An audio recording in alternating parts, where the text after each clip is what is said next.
বার্তা এক নজর।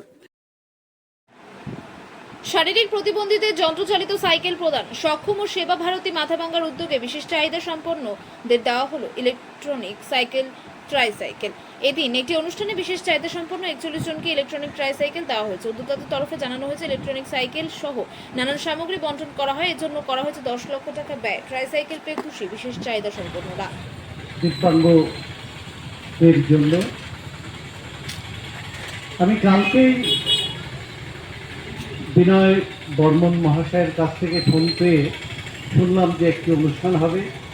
আমি বললাম হ্যাঁ, খুব ভালো অনুষ্ঠান, আমি অবশ্যই যাব। তা আজকে এসে আমি বুঝতে পারছি সক্ষম বলে একটি সুন্দর কাজের সংস্থা, তারা দিব্যাঙ্গ মানুষদের জন্য যে কাজ করে চলেছে, আমি না এলে হয়তো জানতেই পারতাম না। সরঞ্জাম প্রদান করেছি। আজকে মাথাভাঙ্গা শহরের প্রাণকেন্দ্র চৌপথিতে এতদ এলাকার বিভিন্ন দিব্যাঙ্গদের, নথিভুক্ত দিব্যাঙ্গদের আমরা ট্রাইসাইকেল এবং যন্ত্রচালিত স্বয়ংক্রিয় ট্রাইসাইকেল দেওয়ার ব্যবস্থা করেছি।